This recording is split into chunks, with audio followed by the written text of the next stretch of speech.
en toi et c'est de regarder c'est lui qui t'a créé. Amen. Alléluia. Amen. Donc Paul il parle ici que la communication de ta foi, hein? Dis ça encore. Alors, et ta charité envers tous les saints, afin que la communication de la foi soit efficace par la connaissance de tout le bien qui se fait par De tout le bien qui se fait. Jésus-Christ. De tout le bien qui se fait. C'est-à-dire qu'il y a le bien qui est déjà fait en toi. Wow, amen. Il y a des biens, parce que quand tu viens en Christ, donc c'est la reconnaissance de ce que nous avons en nous qui va déterminer l'efficacité de ce que nous allons avoir. Ok? Donc, Paul, il parle ici pour nous faire comprendre que dans l'église, dans notre marche avec le Seigneur, le plus important, c'est la recherche de la connaissance. Amen.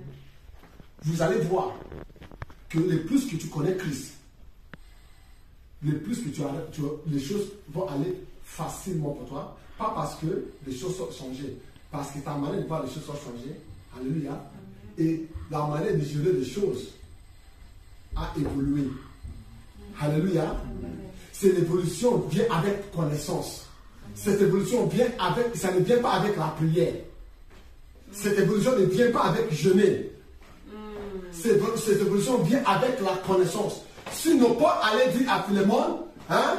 Alléluia. Amen. Alléluia. As-tu lu pour moi en français, s'il te plaît? Philippiens 1, verset 9 à 10. Et voici ce que je demande dans mes prières, c'est que votre amour augmente de plus en plus en connaissance et en pleine intelligence. Pose que ton amour augmente, hein, dans la connaissance. C'est-à-dire que tu dois toi-même faire des efforts parce que tu es attiré par Christ. Alléluia. Tu es attiré par ton Père. Tu veux connaître ton Père. C'est ce désir qu'on appelle amour. Alléluia. Mais que cet amour soit vraiment, hein, plein dans la connaissance. C'est-à-dire que tu aimes la connaissance, tu veux savoir, tu veux connaître et reconnaître, parce que c'est cette connaissance qui va illuminer, révéler ta vraie identité en Christ d'abord, amen, et dans la société où tu te trouves. Amen. Verset 10 à 10, s'il te plaît. Pour que vous puissiez discerner ce qui est essentiel. Pour que vous pouvez discerner ce qui est essentiel. Donc, frère, je viens de dire une chose, que ce qui est sincère et quoi? Pour que vous puissiez discerner ce qui est essentiel. Essentiel, pardon, alléluia.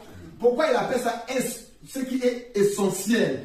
Parce qu'il y a plein de choses qui ne sont pas essentielles.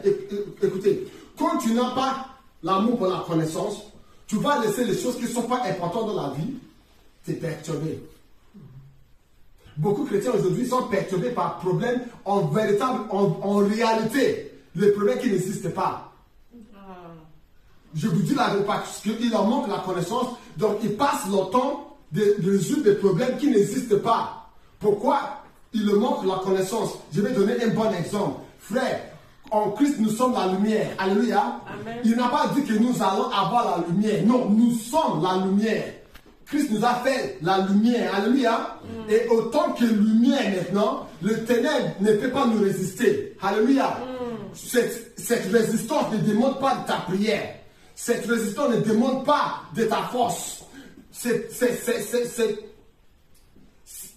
résistances, ça ne dépend pas de tes efforts. Ça dépend de ta connaissance. Alléluia. Amen. Donc, dès que tu connais qui tu es, quand tu viens à un endroit, tout ce qui est ténébreux va s'éloigner de toi automatiquement. Je n'ai jamais vu la lumière, hein, négocier avec le ténèbre. Jamais. C'est soit qu'il y a la lumière ou soit qu'il y a les ténèbres. Les deux ne peuvent pas cohabiter. Alléluia.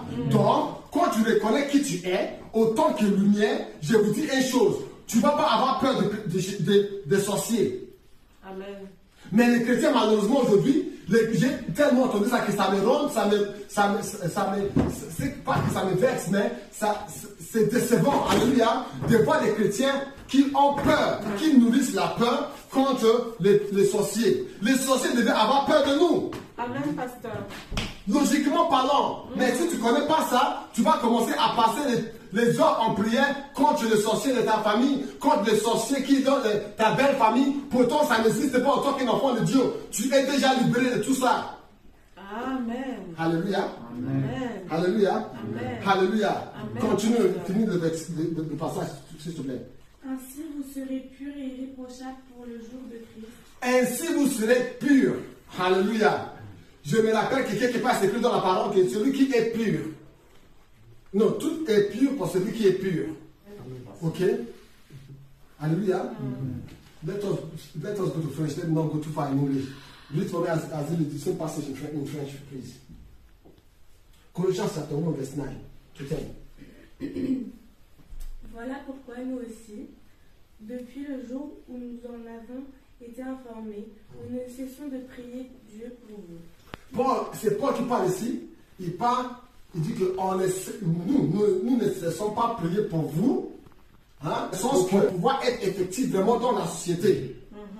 Parce que nous sommes dans le monde, mais nous ne faisons pas partie du monde. Amen. C'est-à-dire que si tu le veux ou pas, tu vas travailler avec les incroyants. Si tu le veux ou pas, tu vas croiser les incroyants. Si tu le veux ou pas, de temps en temps, tu vas même dire oui chef à quelqu'un qui n'est pas croyant.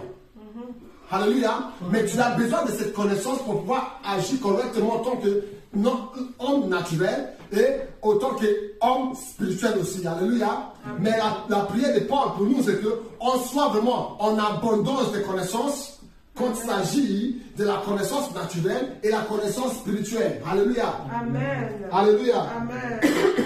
Continue, Azélis. Pour marcher d'une manière digne du Seigneur et lui plaire en fruits abondants. Alléluia. Parce que c'est avec ces connaissances que tu peux avoir vraiment le fruit véritable. C'est quoi le fruit véritable? La paix du cœur. Je viens de dire que si tu n'as pas la connaissance de Christ, tu seras facilement offensé dans le monde. Offensé, c'est-à-dire que tu ne seras pas rigide, tu ne seras pas fort, tu ne seras pas résistant. Petit problème, tu es déjà perturbé. Petit souci, tu es déjà perturbé.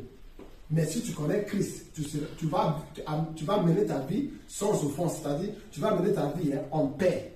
Amen. Tu vas mener ta vie en paix. Alléluia. Alléluia.